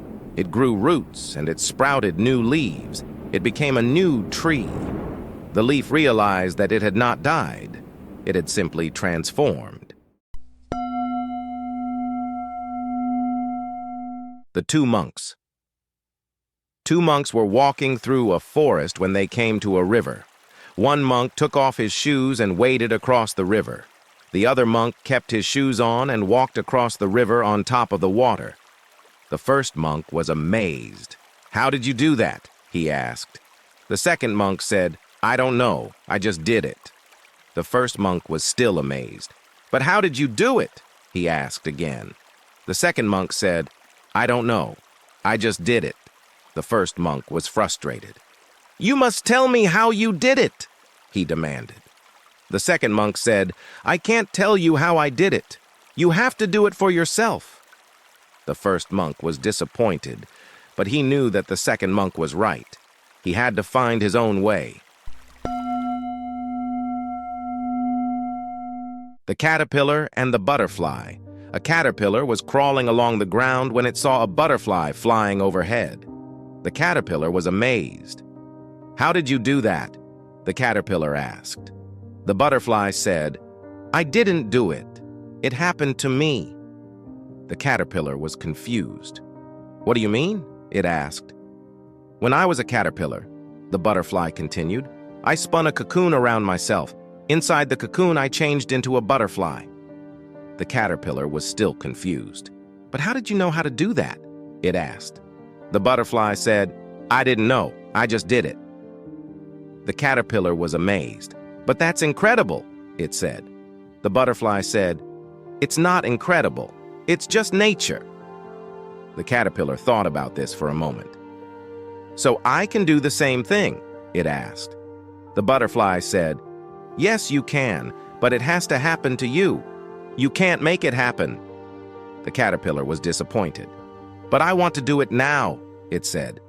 The butterfly said, "You can't do it now, you have to wait. When the time is right, it will happen to you." The caterpillar was patient. It waited and waited. One day, the caterpillar felt a strange feeling inside of it. It started to spin a cocoon around itself. Inside the cocoon, the caterpillar changed into a butterfly. When the cocoon was finished, the butterfly emerged. It was beautiful, and it could fly. The butterfly was happy. It had finally become a butterfly.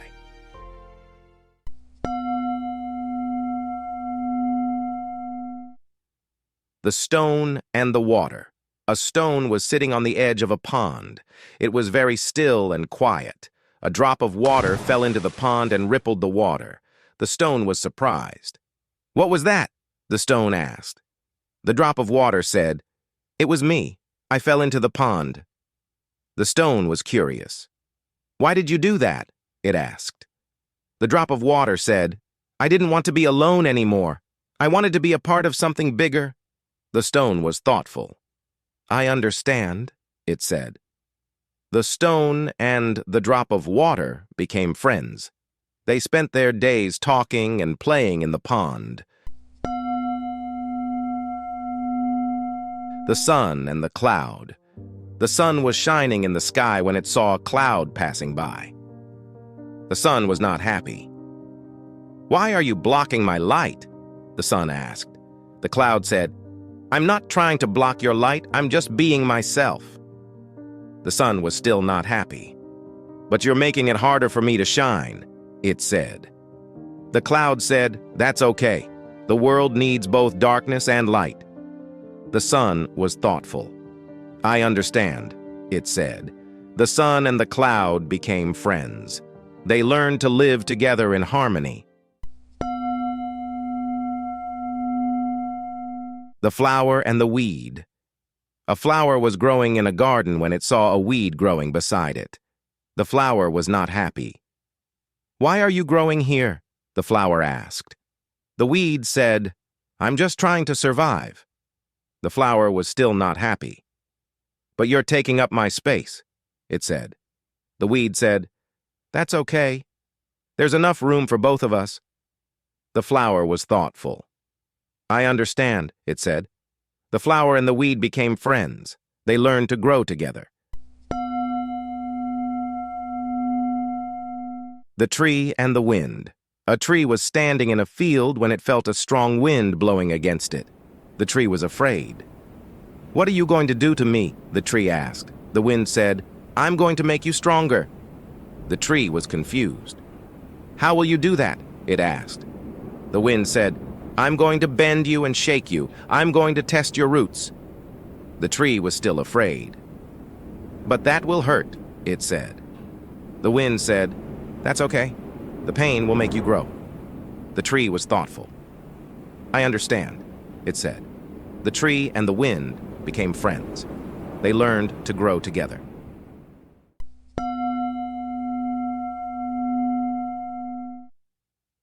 The sound of one hand clapping.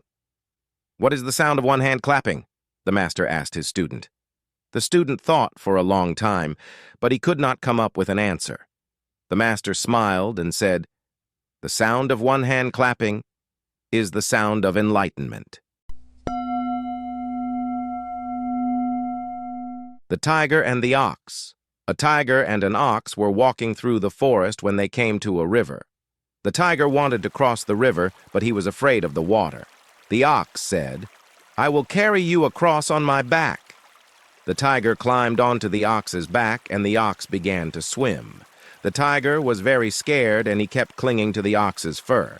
The ox said, "If you don't relax, you will fall into the river." The tiger relaxed, and the ox safely carried him across the river. The tiger was very grateful, and he said, "Thank you for saving my life." The ox said, "You are welcome. But remember, I only saved you because you were willing to let go of your fear."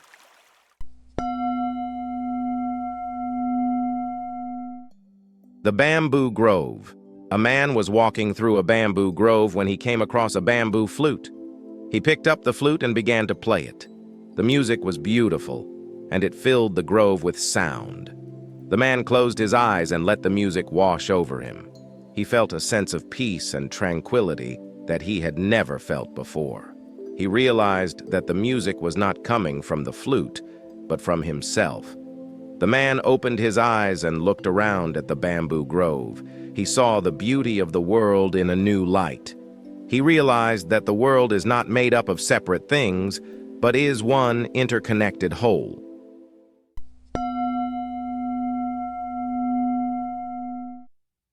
The tea leaf. A Zen master was sitting in his garden drinking tea. A leaf fell from a tree and landed in his cup. The master picked up the leaf and examined it closely. He saw the intricate veins of the leaf and the delicate hairs on its surface. He realized that the leaf was a perfect expression of the universe. It was a work of art, a miracle of nature. The master put the leaf back in his cup and continued to drink his tea. He savored the flavor of the tea and the beauty of the leaf. He realized that the present moment is all that there is. The past is gone, and the future is not yet here. The master was grateful for the gift of the present moment. He knew that he could never experience the beauty of the leaf again.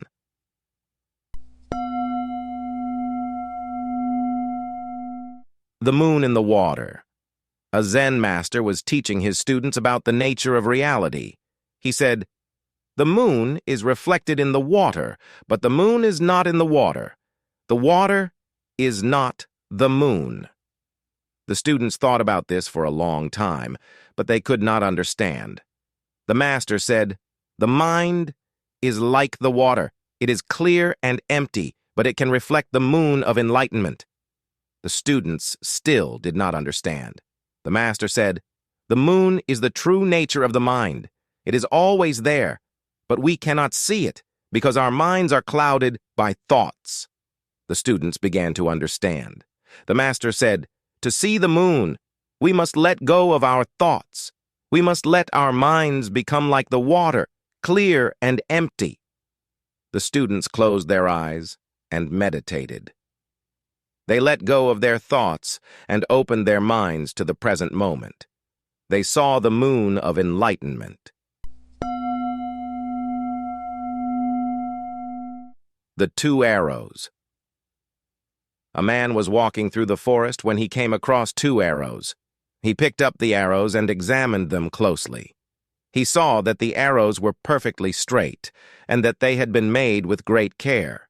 He realized that the arrows were a perfect expression of the archer's skill. He knew that the archer had put a lot of time and effort into making the arrows. The man was grateful for the gift of the arrows. He knew that he could never experience the beauty of the arrows again. The master and the student. A student approached a Zen master and asked, "What is the meaning of life?" The master replied, "The meaning of life is to live it." The student was confused. "But how do I live it?" The master smiled. "That's up to you." The garden. A Zen gardener was meticulously tending to his garden. He trimmed the branches, watered the plants, and removed the weeds. A passerby stopped to watch him and asked, "Why do you put so much effort into this garden? It's just full of plants." The gardener replied, "The plants are not the point. The point is the care."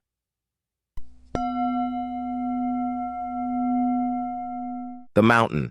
A Zen master was leading a group of students on a hike up a mountain. At the top of the mountain, the master stopped and said, "Look around you. This is what it means to be free." God, can I ask you a question? Sure, Promise you won't get mad. I promise. Why did you let so much stuff happen to me today? What do you mean? Well, I woke up late. Yes, My car took forever to start. okay. At lunch, they made my sandwich wrong, and I had to wait. On the way home, my phone went dead, just as I picked up a call. All right. And on top of it all off, when I got home, I just want to soak my feet in my new foot massager and relax. But it wouldn't work. Nothing went right today. Why did you do that? Let me see. The death angel was at your bed this morning, and I had to send one of my angels to battle him for your life. I let you sleep through that. Oh, I didn't let your car start because there was a drunk driver on your route that would have hit you if you were on the road. The first person who made your sandwich today was sick, and I didn't want you to catch what they have. I knew you couldn't afford to miss work. okay. Your phone went dead because the person that was calling was going to give false witness about what you said on that call. I didn't even let you talk to them so you would be covered. I see God. Oh, and that foot massager, it had a shortage that was going to throw out all of the power in your house tonight. I didn't think you wanted to be in the dark. I am sorry, God. Don't be sorry. Just learn to trust me. In all things, the good and the bad. I will trust you. And don't doubt that my plan for your day is always better than your plan. I won't, God. And let me just tell you, God, thank you for everything today. You're welcome, child. It was just another day being your God, and I love looking after my children.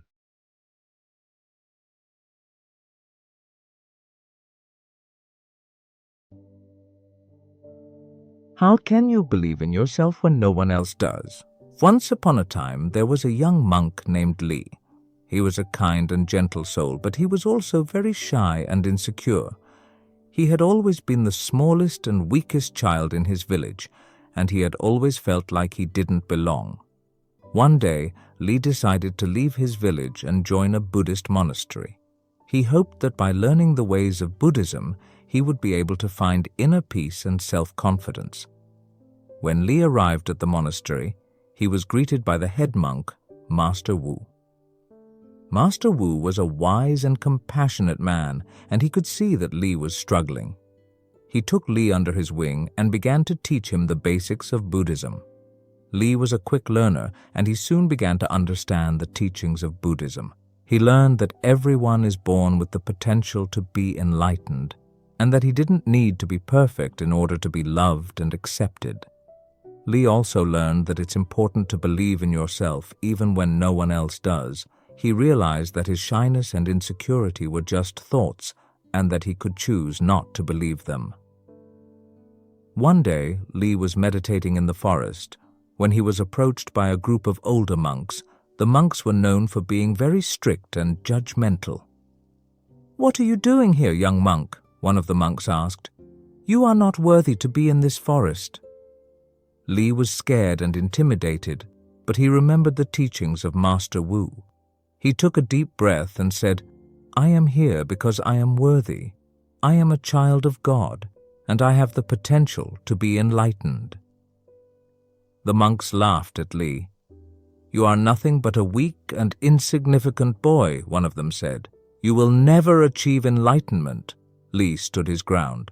"I may be weak and insignificant," he said, "but I have the same potential for enlightenment as anyone else. I believe in myself, and I will not let you discourage me." The monks were silent for a moment. Then they bowed their heads to Li and walked away.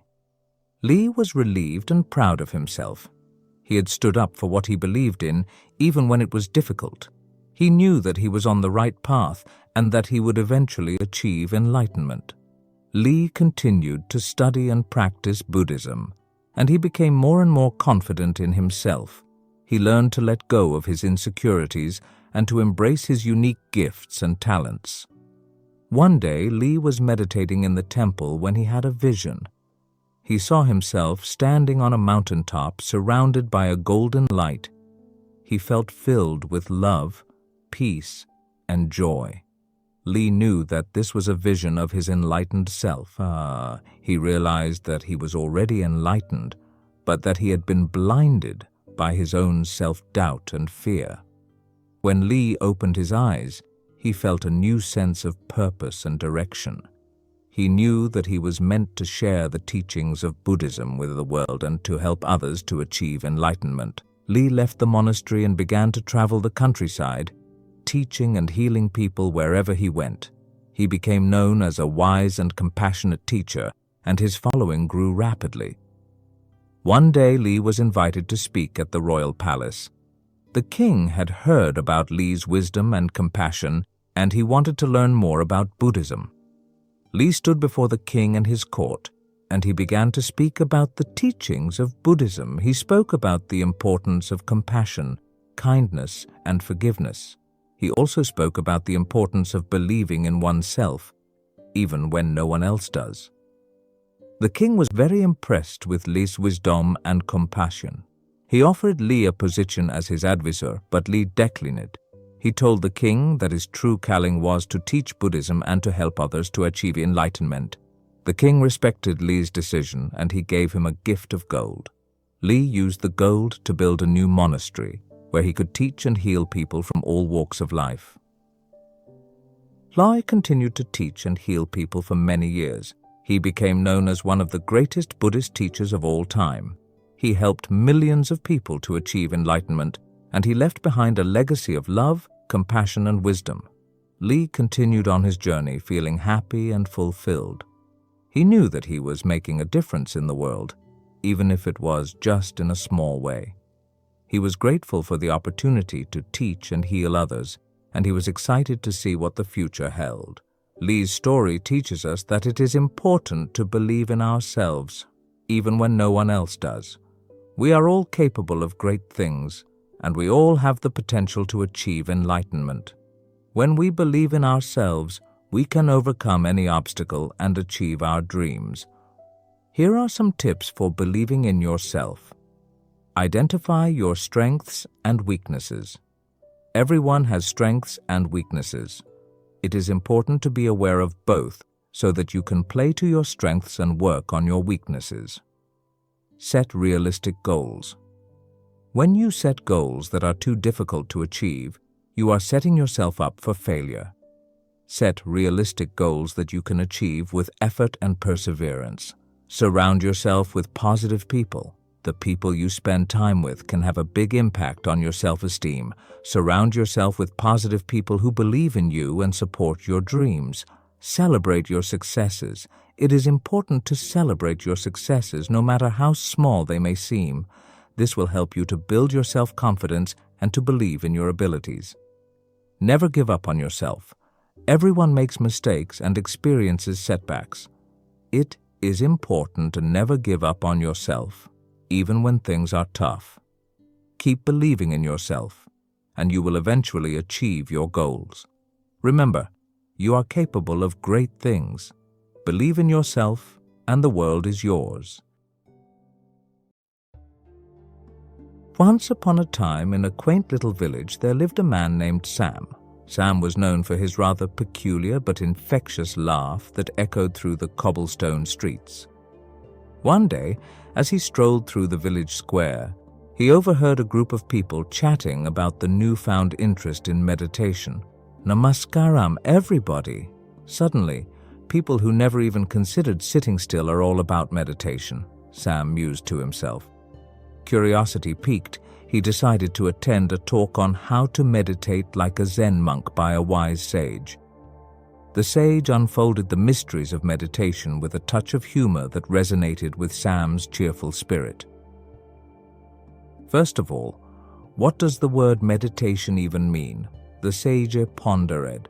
In English, it's like trying to catch a cloud, elusive and undefined. If someone sits with their eyes closed, we assume they must be meditating. They could be mastering the art of sleeping vertically for all we know. Sam couldn't help but burst into laughter at the image of people in deep meditation being mistaken for expert nappers. The sage continued, "Meditation isn't something you do. It's a quality, a consequence of a process. It's like wanting flowers in your garden without bothering about the soil, manure, water, and sunlight. Some folks want plastic flowers, a 5-year guarantee and no hassle, just like life." The mention of plastic flowers tickled Sam's funny bone. 5 years guaranteed, unlike your life, he chuckled. As the sage delved deeper into the essence of meditation, he spoke of life being more than just material possessions, a concept that resonated with Sam. He explained how becoming meditative is like cultivating a garden of body, mind, emotion, and energy. Inspired, Sam found a quiet spot by the village pond, away from the chatter and clatter. With a twinkle in his eye and a grin on his face, he decided to give meditation a shot, following the exact steps outlined by the wise sage. "All right, let's see if I can meditate like a Zen monk," Sam whispered to himself. He sat comfortably, embracing the serenity of the pond, and began with deep breaths. As thoughts floated by like playful fish, he acknowledged them without getting entangled, just as the sage had advised. Sam became aware of the joy bubbling within him, feeling the warmth of the sun, the rustle of leaves, and the ripples of the pond. In his mind, Sam visualized a little space between himself and his thoughts, a gap where he could observe without being carried away. It was the end of mental clutter, and he found solace in the quiet space within. With each breath, Sam allowed the serenity within to radiate outward. The sage had mentioned that meditation was not a limitation. It was an empowerment to navigate the world with grace. Sam embraced this, envisioning his laughter spreading like ripples across the village. As Sam opened his eyes, he felt a profound sense of peace. It wasn't about being superhuman. It was about realizing that being human was indeed super. With a newfound lightness in his step, Sam continued his journey through the village, carrying the essence of meditation in his infectious laughter and spreading joy to everyone he encountered. And so in the village of simple joys, Sam meditated like a Zen monk, one laughter-filled moment at a time. The news of Sam's transformation spread through the village like wildfire, and soon the curious villagers gathered around him. "Sam, what happened to you?" inquired old Martha, the baker, her flour-dusted hands folded in front of her apron. Sam chuckled. "I've been meditating like a Zen monk, Martha. Turns out it's not about sitting still like a statue, but finding a calm pond within ourselves." The villagers exchanged puzzled glances, prompting Sam to share the wisdom he had gained from the sage's talk. As he spoke, his laughter weaved through the words like a melody, making the profound seem simple and accessible. "Imagine life as a garden, folks," he said, gesturing with animated hands. "We're all busy planting flowers of success, but we forget about the soil of our being. Meditation is like tending to that soil, making sure our garden grows lush and vibrant." The villagers, initially skeptical, found themselves drawn to Sam's infectious enthusiasm. Soon, they were laughing along with him, envisioning their lives as unique gardens awaiting cultivation. Inspired by Sam's tale, the village decided to hold weekly meditation sessions by the tranquil pond. The villagers, young and old, joined in, each bringing their own flavor to the practice. Some would giggle at the thought of sleeping vertically, while others found peace in the stillness of their minds. One day, as the sun dipped below the horizon, casting a warm glow over the village square, the sage who had inspired Sam returned to the village. He was delighted to see the transformation that had taken place. Well, it seems like laughter is the best meditation," the sage remarked, his eyes twinkling. Sam, surrounded by his fellow villagers, nodded with a grin. "Indeed, wise one, laughter is the bridge between meditation and the ordinary world. It brings joy to the heart and lightness to the soul." The sage chuckled, acknowledging the profound truth in Sam's words. Together, they led the villagers in a laughter-filled meditation session, merging the ancient wisdom with the simple joys of life. And so, in the quaint little village, the laughter of Sam became a symbol of meditation, a practice not confined to the mountaintops but woven into the fabric of everyday existence. The villagers continued to tend to their inner gardens, embracing the dance of laughter and stillness, and the infectious joy of Sam's laughter echoed through the cobblestone streets for generations to come. Before I give you some tips, please like and subscribe to my channel for more inspiring and uplifting content. Here are some tips and tricks on how to meditate like a Zen monk. Embrace the mystery of meditation. The sage in the story emphasized that meditation is not a rigid technique, but an evolving journey. Embrace the fluidity and ambiguity of the practice, allowing it to unfold naturally within you. Find a quiet and serene space. Sam's choice of a tranquil spot by the village pond illustrates the importance of finding a peaceful environment for meditation. Minimize distractions and create a space that fosters tranquility and inner peace. Cultivate comfort and stillness. Just as Sam settled into a comfortable position, ensure your posture is relaxed and upright. Avoid slouching or fidgeting, allowing your body to find a sense of inner stillness. Focus on your breath. Sam's technique of observing his breath without getting entangled with thoughts is a key aspect of Zen meditation. Pay attention to the rise and fall of your breath without trying to control or manipulate it. Acknowledge distractions and gently return to your breath.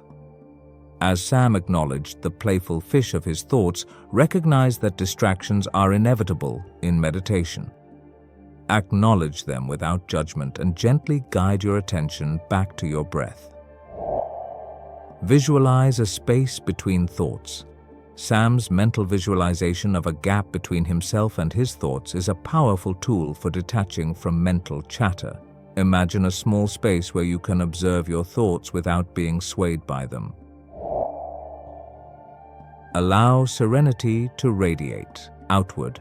Sam's envisioning of his laughter spreading like ripples across the village highlights the transformative power of meditation.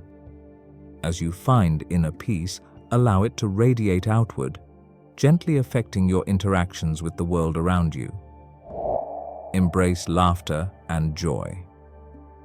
Sam's infectious laughter is a testament to the joyful nature of Zen meditation, cultivate a sense of lightheartedness and playfulness, allowing your inner joy to shine through. Continuously cultivate the mindful garden. As the sage likened meditation to maintaining a garden, remember that it's an ongoing practice. Regularly nurture your mindfulness and cultivate the qualities of peace, equanimity, and compassion. Embody the essence of meditation in daily life. Carry the essence of meditation into your daily interactions, bringing a mindful and compassionate approach to your relationships and endeavors. Allow your inner peace to radiate and positively impact your world. It's hard to imagine anything more useful than knowing what other people are thinking. But if people's thoughts seem to be locked away in their own heads, how can you read their minds?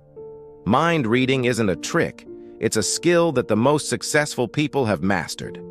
While telepathy sounds like a superpower, reading someone's mind is actually a skill that can be learned.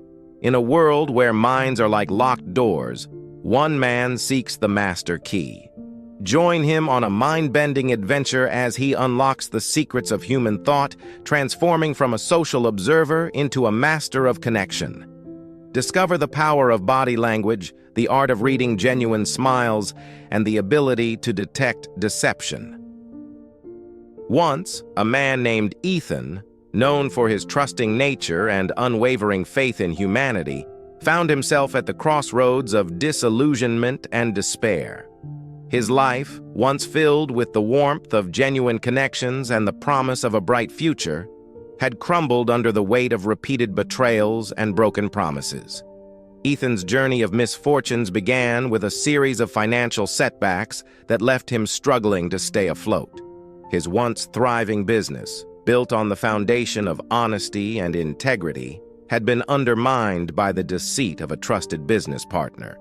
The partner, driven by greed and a thirst for quick riches, had manipulated Ethan's trust and siphoned off funds, leaving Ethan to shoulder the burden of mounting debts and a shattered reputation. As if the financial ruin weren't enough, Ethan's personal life also spiraled into a whirlwind of deception and heartbreak. His closest friend, someone he considered an extension of his own family, had betrayed him in the most profound way. The friend, fueled by jealousy and a desire to usurp Ethan's success, had secretly sabotaged his relationships, spreading malicious rumors and poisoning the minds of those Ethan held dear. The cumulative effect of these betrayals left Ethan emotionally scarred and deeply distrustful. He found himself questioning the very essence of human nature, wondering if genuine connections were nothing more than illusions, destined to be shattered by the greed and self-interest that seemed to pervade the world. In the depths of his despair, Ethan sought solace in a secluded monastery nestled amidst a tranquil valley. There, he met a wise and compassionate monk, renowned for his profound understanding of the human mind. "Venerabilis, please help me," the man implored. "I feel lost and burdened by my inability to read people's minds. I can't trust others, and it has led me to many troubles and heartaches. Please show me a way to overcome this." The monk smiled gently and replied, "I understand your pain, dear friend. Navigating the complexities of human interactions is indeed challenging. But fear not, for I will teach you ways to develop a deeper understanding of others and how to act accordingly." The monk began imparting his wisdom, emphasizing the importance of observing body language and expressions to read people's minds. He elucidated on 5 body languages, starting with eye contact. Eye contact is a powerful communicator. Sustained eye contact often signifies engagement, honesty, or attraction. Conversely, avoiding eye contact may indicate discomfort or dishonesty. Pay attention, and if someone avoids your gaze while speaking, it could imply they are hiding something or being less than truthful. The monk also delved into the nuances of genuine smiles and the significance of paying attention to what people say. Smiles can be deceiving. Genuine smiles reach the eyes, causing crinkles at the corners. A fake smile may only engage the lips. When someone smiles without those crinkles, they might be hiding their true thoughts and feelings. Watch for these subtleties to gauge sincerity. Words reveal character. When meeting someone new, pay attention to how they speak about others. If they praise their life partner, work colleagues, or friends, it's likely they possess kindness and decency themselves. On the contrary, if they consistently condemn others, be cautious, as they may harbor negative traits. To detect lies, observe facial expressions and body language. Inconsistent eye contact, restlessness, defensive gestures like crossed arms, or changes in tone of voice can indicate deception. Liars may display discomfort or anxiety through these subtle cues. Be vigilant and cautious when these signs appear. Confidence is reflected in posture. Someone sitting or walking with an upright and straight spine signals high morale and courage. Such individuals don't easily give in to suppression. Conversely, a person with a bent-down posture may have weak morale, making them susceptible to domination. Observe these postural cues for insights into a person's inner strength. As the monk continued, he outlined 4 more principles to not only read minds, but also enhance relationships. Trusting intuition, cultivating empathy and compassion, practicing mindfulness meditation, and seeking guidance from wise mentors were among the monk's prescribed paths. 1. How to trust your intuition. Become attuned to your gut feelings or instincts. Before dismissing them, take a moment to reflect on the situation. Journaling your intuitive feelings can help track patterns over time. When in doubt, take a step back and assess the situation, allowing your intuition to guide you. 2. How to cultivate empathy and compassion. Practice active listening during conversations. Put yourself in the other person's shoes and strive to understand their perspective. Engage in activities that foster empathy, such as volunteering or participating in diverse cultural experiences. Cultivate a mindset of kindness and compassion in your daily interactions. 3. How to practice mindfulness meditation. Set aside time each day for mindfulness meditation. Focus on your breath, thoughts, and emotions without judgment. Gradually increase the duration of your sessions. Carry the mindfulness practice into everyday activities, allowing you to stay present and respond to situations with clarity and empathy. 4. How to seek guidance from mentors. Identify trusted mentors or advisors in your life. Establish open communication with them and seek their perspectives on important decisions. Actively listen to their experiences and insights. Consider forming a mentorship relationship where you can benefit from their wisdom and guidance over time. After the monk's teachings, the man, now with tears of realization in his eyes, bowed to the monk with gratitude. In the following weeks, he diligently practiced the lessons, slowly developing a deeper understanding of others and, more importantly, himself. No longer burdened by constant mistrust, the man's relationships flourished with newfound honesty and authenticity. The monk's timeless wisdom had transformed his life, offering a path to understanding, safety, and joy. The story concludes by emphasizing the transformative power of understanding human behavior and the profound impact it can have on our relationships and overall well-being. By learning to read minds, not through supernatural means, but through careful observation, empathy, and mindfulness, we can navigate the complexities of human interactions with greater clarity and forge deeper, more meaningful connections. The ability to discern genuine smiles from fake ones, detect deception through subtle cues, and recognize the reflection of character in one's words and posture empowers us to make informed decisions, build trust, and cultivate a life enriched by authentic relationships.